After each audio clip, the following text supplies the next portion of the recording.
All right, welcome to our week 5 feature matches. We got this one scheduled just just in the nick of time here between Sawyer and John P. So we're looking at Sawyer right now. John was having stream issues, so hopefully they get resolved. Justin, were you able to send him a message? He has not responded yet. Okay, well, we can make do in the meantime. We see Sawyer's hand here, playing his white blue deck here. That he's had this deck for quite a while now. I've seen him on stream a couple times playing this. Looks like John's taking a mulligan. All right, I'll send him a quick message here.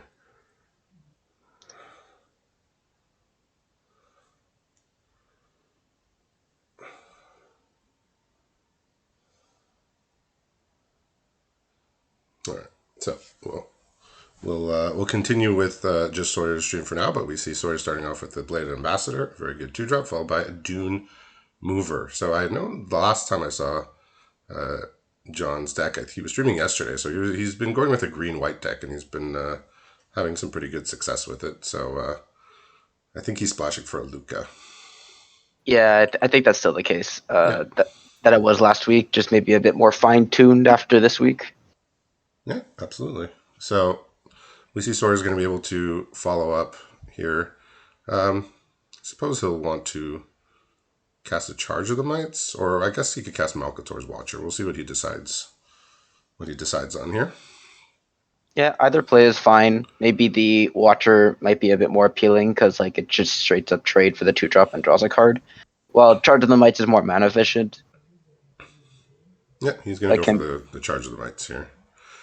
I guess he figures if John plays something to block, he can just yeah. So he was his Malcator's Watcher plan wasn't gonna work out how he wanted. So now he actually has the choice of killing this Dune Mover straight out, or to just charge the Mites end step, and he could mesmerizing dose the Raptor to start attacking with the Mites. So I think he's going to do the second option here. just probably just going along with the theme of the white blue artifact deck. You just want to get a very good amount of artifacts to enable some of your cards, and or maybe his deck just trying to go wide. So probably the reason for doing that. Yeah, and one more land means you can start hitting these Basilica Shepherds, just flooding the board with artifacts, playing the Yeah. Flyers, obviously.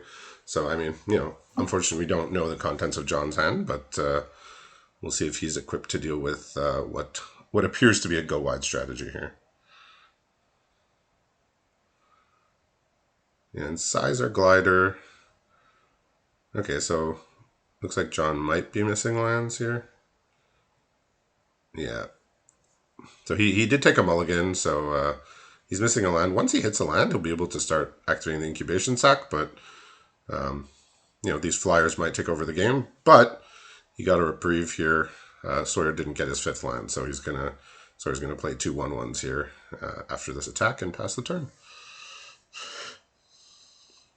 Yeah, well, judging from like what the cards you've seen, like John's hand, like was completely reasonable. He kept 2 forests and a Dune Mover, which I keep saying the Dune Mover is a lot better in this set than it otherwise was. Like for example, in Strixhaven, where you had Campus Guide, which is virtually the exact same card except you added Toxic One to Dune Mover.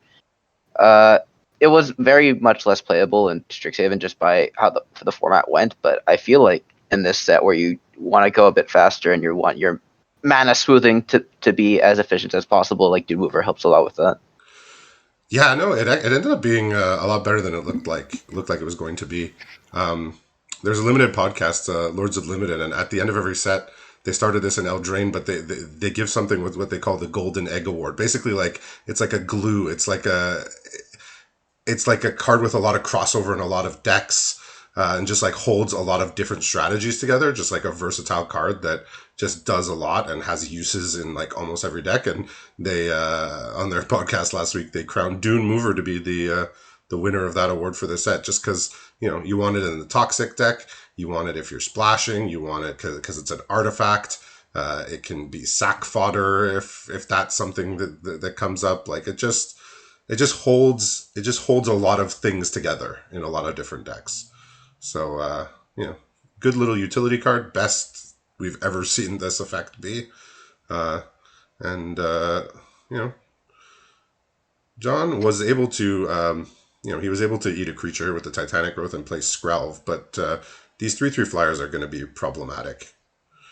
Yeah, yeah. Not much flying on the other side. Well, there are two flyers, but one is tapped down. Yep. I Uh, mean, yeah. So he's just going to attack. He doesn't care if one of his 1/1s gets eaten by an incisor glider. It's either a creature that can't block or he'll get a card back. So yeah, just the lack of being able to affect the board is really uh, the reason why like this go wide strategy is going to pay off so handsomely.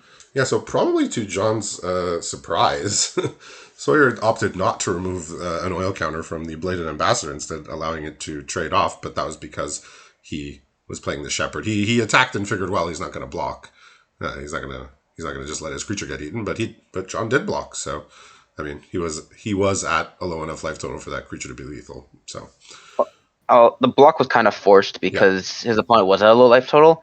It's just that how the game was going. You could trade off a creature, and you're just gonna play three other creatures right after, essentially. yeah. Not much you could do there with the stumbling on mana and sort of just going wide to the point where he overtook the board there. Yeah. Yeah, like we didn't see Sawyer do anything like completely insane. I mean, like his deck is a very artifact focused deck. I believe looking at his sideboard, I see 4 Eye of Malcator, 4 Chrome Prowler. He has the rare itself, Malcator. So his deck can do some pretty good synergistic artifact stuff. But here he just flooded the board, played a bunch of creatures, locked down the 2/2 flyer, which was gonna be an annoyance, and was Yep. able to get in before John got his mana in order here. Yeah. So again, we don't have John's stream. I did send him a message, and I guess you sent him one too. But he's in the Yeah. game right now, so he wasn't able to see it. But we can make do with one stream here. Yeah. So I have to mention, like, seeing a blue white artifact is quite refreshing because I feel like all we've seen this league has been particularly just either toxic mirrors or some oil mirrors or some version of the two, and just seeing this white blue artifact deck is just so different from the others, and it's nice to see. yeah, we had Zeke running it a couple weeks back, but he ran into some mana issues and mulligans, and the games were not competitive, unfortunately. Um, but we saw him running that deck. Uh, Right, so There's like he's made a couple sideboards here. He brought in the Indoctrination Attendant, took out, I think it was Meldweb Strider, just seeing it as maybe a little too slow here. You didn't put all the black cards and no swamps this time. Thanks. Simple. Yeah, I'll just, yeah. Yeah, just for reference, in a earlier game, he sided into black but forgot to put swamps. Yeah, there was a lot of people watching, and I think there was a collective gasp amongst the people that were watching when he had the swamps. He just forgot to bring them in. We won't dwell on that anyway. Yeah, yeah. Yeah, so it looks like he's maybe fine tuning here, taking out a Mercurial Spell Dancer, maybe just seeing it as a little too slow if John's going to play a green-white aggressive deck. Just a 2/1 that he doesn't really want to trade off. Yeah, I like it. Like, honestly, I didn't hate having the 5/5 in there. I find that card to be quite reasonable against an aggressive deck, just because it's not exactly that easy to remove for some colors because it's an artifact, then it's a creature that pops out of nowhere. Yeah, and most combat tricks, it will it's rare that your creature will defeat a Meldweb Strider even with a combat trick. Maybe Titanic Growth, but most of the other combat tricks will, at the very least, the creature will die if it kills the Meldweb Strider. And some creatures, Yeah. the pump spells won't even get through it. So we see Yeah. Sawyer with a pretty nice hand here. I mean, he has a 2-drop, he has a couple 3-drops, and then he has 4 and 5-drops. So, as long as he gets his lands, he'll be able to play everything as he's intending to. Again, unfortunately, we don't see John's hand, but we see a Vorak here, which is, again, like this staple turn 3 play for green decks. Though he did not get a land with it. unfortunately, he was not able to find a land in his top four. So it happens from time to time. Yeah, but it's pretty unlikely. But that's what happened with Magic. But more importantly, you just got a 3-drop out there, which is very important with the format. Just curving out doesn't matter what kind of 2-drop or 3-drop it is. It'd be helpful if it's synergistic, but you just got to do it. You just got to be able to play to the board. Yeah, Sawyer's effectively has played a 4/4 split into two bodies for 3 mana, so pretty good rate, especially in white blue. You don't usually get that much so much power and toughness for your mana. Yeah, you see how good Chimney Rabble is on 4, and what happens if you do it on 3 with a very unlikely upside because you need to play 3 artifacts in 1 turn in order to actually get into 3/3. Yeah, and on top, Malcator is an elephant wizard, so a much cooler creature type than the Chimney Rabble. It's definitely one of the only elephants in the set. It's I one can of tell the, you it's that. he must have been formerly a Loxodon, and was unfortunately converted here. Yeah, so Mere Convert comes down, so no land for John either. So he had no lands in hand, and unfortunately didn't find one off the Vorak. So just a bunch of cards that weren't lands on the top of his deck. Sawyer also doesn't have lands, but he does have 3 cards he can cast on 3 mana. So we'll see how he decides to approach this turn. Could be locking down the Vorak, or could be playing Chrome Prowler on John's turn. Okay, looks like he's gonna offer up the 3/3 here.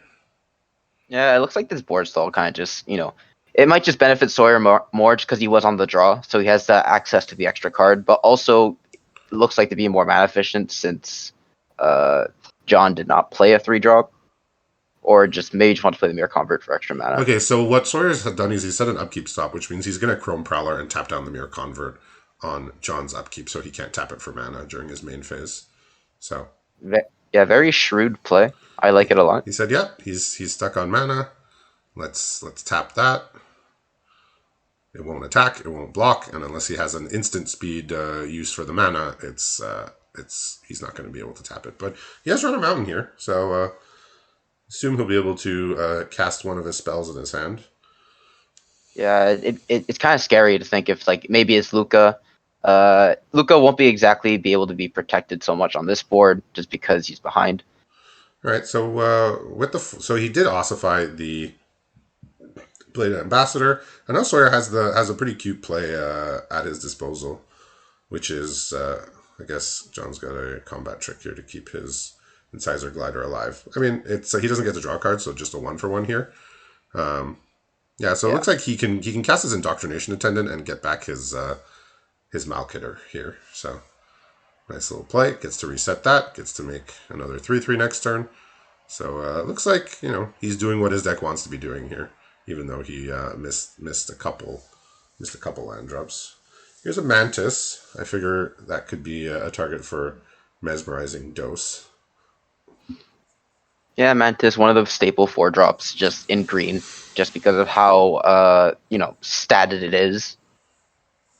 Yeah, It's gonna green. get through this Yeah. indoctrination attended. Yeah, it's like if you're playing against green decks in League, you're probably going to see Vorax on 3 and Mantises on 4. Like there's a good chance that's that's some of the things that they have. All right, so he's just going to pass here. It looks like he's going to Chrome Prowler again. Not get attacked by the Mantis, and then when he untaps, he can figure out what he wants to do. All right, so Hoverwings could be an annoyance here for John. Not a great defensive card, and he is on the back foot here, so maybe not exactly the best thing he could do to defend himself, but Hoverwings is a very good card. Yeah, his situation is not great. Sawyer does seem to be pulling ahead little by little, just with the sheer amount of cards he has over John, and how much better his board state seems to be looking. Yeah, he has attacks here. He's basically saying, "I will trade off my Chrome Prowler for any of your creatures, or I'll trade my Indoctrination for any of your creatures as well." Let's keep the board nice and clear because he has a steady stream of things. He still has half of the spells in his hand he can cast. Well, more than half. He can cast. So basically, he said, "I'll trade off and I'll just keep playing stuff." And John has less cards, less likely to play things. So that's how he's going to bust through for lethal here. Yeah, so in Yep. comes the Enforcer, which is going to be a 4/4 next turn if he plays Malcator or Basilica Shepherd. Yes, that's another card you just don't see very much. The Orthodoxy Enforcer just often. I found in the artifact decks you just want artifacts in your 4-drop slot. So Yeah. that one it's a nice card, like a 4/4 vigilance, very nice. But sometimes it just you just want artifacts instead. A lot of the time, I see it more in red-white decks where they have a bunch of equipment, and it's a good thing to put the equipment Yeah. on. Yeah. Uh, I mean, I found a great love for this card, yeah, mostly because of different set synergies. But yeah, you're right. White blue.